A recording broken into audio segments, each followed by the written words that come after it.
Saya yakin PDIP cukup bijak untuk tidak calonkan Puan. Ganjar adalah jawaban untuk melawan politik identitas. Partai pasti rasional, pasti juga berharap ada efek elektoral ketika mencalonkan seorang capres. Dan efek elektoral ini kan bisa diukur dari seberapa tinggi elektabilitas capres yang ada. Kalau elektabilitasnya rendah, ya efek elektoralnya juga rendah kan. Terbukti dari beberapa data survei, misalnya pemilih PDIP yang memilih Ganjar lebih tinggi dibanding dengan calon-calon dari kader PDIP yang lain. Artinya efek elektoralnya akan jauh lebih tinggi kalau seandainya PDIP mencalonkan Ganjar Pranowo. Ya kalau survei kan berdasarkan berbagai responden yang setiap saat bisa berubah. Jumlah rakyat Indonesia itu begitu besar dan aspek naik turunnya partai politik itu melalui suatu kerja kolektif turun ke bawah, bukan kerja perorang-orangan. Dan terlalu berbahaya bagi suatu bangsa kalau hanya berdasarkan pada kekuatan orang per orang. Kekuatan bangsa adalah kekuatan keterpaduan dari gerak rakyat dengan direction oleh seorang pemimpin. Itulah yang dilakukan oleh PDI Perjuangan. Kalian siapa yang membuat manuver keluar? Karena apa? Tidak ada di dalam PDI Perjuangan itu yang namanya main dua kaki, main tiga kaki, melakukan manuver. Kenapa? Karena saya diberi oleh kalian sebuah hak yang namanya hak prerogatif. Hanya ketua umum yang menentukan siapa yang akan menjadi calon presiden dari PDI Perjuangan. Indonesia sejak dulu kala tetap dipuja-puja bangsa. Ngerinya pertarungan menuju 2024 sudah terasa. Saya tidak sedang bicara sembarangan, saya tidak sedang membual dalam mimpi. Apa yang saya katakan adalah berdasarkan fakta-fakta lapangan yang tidak pernah bisa dibantah oleh Anies Baswedan. Ya, apa yang saat ini kita alami sebagai masa-masa kelam demokrasi dimulai dari timnya Anies Baswedan dan Sandiaga Uno. Sejak 2016 silam, mereka adalah sosok yang diusung oleh Partai Gerindra dan PKS di DKI Jakarta. Mereka itu mempermainkan politik agama dan SARA. Partai PDI pun tak kuat dan akhirnya harus hancur di Jakarta. Untung saja DPRD-nya dari PDIP dan PSI kuat. Korban politisi SARA ini banyak ada korban pembunuhan karakter, baik dari yang masih hidup sampai yang sudah meninggal. Pak Ahok, Pak Jarot, dan sampai merepet ke Bapak Joko Widodo adalah korban politisasi SARA. Ini dikerjakan oleh pendukungnya Anies. Ketiga orang ini diserang lewat isu SARA, baik dari agama maupun ideologi. Ahok diserang ke Kristen, Rizik Syihab yang adalah mantan napi yang belum bertobat menjadi mesin politik dari Anies untuk menyerang habis Ahok. Sampai-sampai Ahok dipenjara dan mengeluarkan kalimat maut yang berujung kepada banyak orang yang terkena karmanya. Sadis betul, permainan politik saat itu. Haramkan Ahok, disuruh tangkap Jarot, juga yang mendapatkan gelar haji diserang di rumah ibadah. Ketika dia melakukan sholat, dia diusir dengan kasar oleh pendukung Anies Baswedan yang memang mengerikan sekali. Ketika orang yang seagama pun dijadikan mangsa dan dihabisi karakternya. Jarod Saiful Hidayat sudah selesai dengan dirinya dan tidak membawa itu karena hukum. Kemudian Presiden Jokowi, orang Indonesia asli dan bukan orang keturunan Arab ataupun Yaman, diserang dari sisi ideologisnya, dianggap anak PKI. Dan di dalam foto yang diambil ketika Pak D masih balita, ada sosok orang yang dituding sebagai Jokowi. Ini adalah serangan biadab oleh pendukung si Anies. Ya, bukan hanya orang hidup, orang yang sudah meninggal pun diteror keluarganya. Nenek Hindun yang merupakan pendukung Ahok sejak ia hidup terancam tidak disolatkan oleh masjid, di mana pendukung Anies dicuci otak oleh strategi politisasi agama.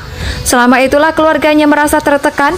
Untuk yang masih ada orang-orang baik yang menyelamatkan jenazah Nenek Hindun.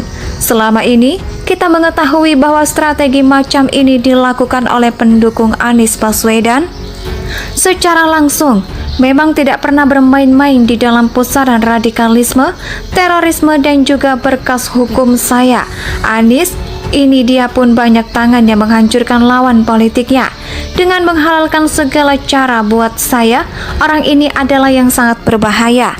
Jika dibiarkan melanglang buana di dunia Indonesia, ini PDIP harusnya paham betul dengan mencalonkan Puan Maharani. Dia akan menjadi sasaran empuk dari pendukung Anies yang menghalalkan segala cara. Saya kira PDIP harusnya cukup cerdas dan gak bodoh untuk mencalonkan Puan. Meskipun bisa menjual status keturunan Soekarno, tapi ya tetap saja kalah. Sayang jika disandingkan dengan keturunan Yaman. Nggak usah bicara keturunan di sini. Presiden Jokowi saja sudah membuktikan bahwa pemimpin itu nggak harus keturunan Soekarno atau punya backing militer. Saya yakin PDIP bisa cari tokoh penerus Joko Widodo, nggak Puan. Yang pasti deal kalaupun Puan dan Prabowo itu pun nggak bisa cukup kuat, karena Prabowo itu pecundang. 3 kali, jadi jangan harap Prabowo bisa menang karena dia memang ditakdirkan untuk dikalahkan. Kalaupun si Prabowo terpilih, maka rekam jejak gelap dan hitam, sehitam tinta gurita pun bisa membuat dia langsung jatuh. Ekonomi kolaps, Indonesia bubar sebelum 2030. Bahkan PDIP harusnya paham ya, salah satu jawabannya adalah Ganjar dan memasangkannya dengan salah satu pilihan antara tokoh agama lagi atau tokoh militer. Kalau saya sih paling cocok adalah Ganjar Pranowo berpasangan dengan Panglima Andika Perkasa. Atau Ganjar Pranowo bersama dengan tokoh agama itu. Bayangkan jika Anies yang jadi minoritas terancam punah. Jika Anies, pemimpin yang paling mengerikan dari Anies Baswedan, menjadi calon presiden adalah bukan dia terpilihnya sih, tapi yang paling mengerikan adalah dampak yang dihasilkan oleh pendukung-pendukungnya. Ngerinya pertarungan menuju 2024 sudah terasa. Saya tidak sedang bicara sembarangan, saya tidak sedang membual dalam mimpi. Apa yang saya katakan adalah berdasarkan fakta-fakta lapangan yang tidak pernah bisa dibantah oleh Anies Baswedan. Ya, apa yang saat ini kita alami sebagai masa-masa kelam demokrasi, dimulai dari timnya Anies Baswedan dan Sandiaga Uno. Sejak 2016 silam, mereka adalah sosok yang diusung oleh Partai Gerindra dan PKS di DKI Jakarta. Mereka itu mempermainkan politik agama dan SARA. Partai PDI pun tak kuat dan akhirnya harus hancur di Jakarta. Untung saja DPRD-nya dari PDIP dan PSI kuat. Korban politisi SARA ini banyak ada korban pembunuhan karakter, baik dari yang masih hidup sampai yang sudah meninggal. Pak Ahok, Pak Jarot, dan sampai merepet ke Bapak Joko Widodo adalah korban politisasi SARA. Ini dikerjakan oleh pendukungnya Anies. Ketiga orang ini diserang lewat isu SARA, baik dari agama maupun ideologi. Ahok diserang ke Kristen. Rizik Syihab yang adalah mantan napi yang belum bertobat menjadi mesin politik dari Anies untuk menyerang habis Ahok. Sampai-sampai Ahok dipenjara dan mengeluarkan kalimat maut yang berujung kepada banyak orang yang terkena karmanya. Sadis betul. Permainan politik saat itu haramkan Ahok, disuruh tangkap Jarot, juga yang mendapatkan gelar haji diserang di rumah ibadah. Ketika dia melakukan sholat, dia diusir dengan kasar oleh pendukung Anies Baswedan yang memang mengerikan sekali. Ketika orang yang seagama pun dijadikan mangsa dan dihabisi karakternya. Jarod Saiful Hidayat sudah selesai dengan dirinya dan tidak membawa itu karena hukum. Kemudian Presiden Jokowi, orang Indonesia asli dan bukan orang keturunan Arab ataupun Yaman, diserang dari sisi ideologisnya, dianggap anak PKI. Dan di dalam foto yang diambil ketika Pak D masih balita, ada sosok orang yang dituding sebagai Jokowi. Ini adalah serangan biadab oleh pendukung si Anies. Ya, bukan hanya orang hidup, orang yang sudah meninggal pun diteror keluarganya. Nenek Hindun yang merupakan pendukung Ahok sejak ia hidup terancam tidak disolatkan oleh masjid, di mana pendukung Anies dicuci. Indonesia tanah air beta, pusaka abadi. saya.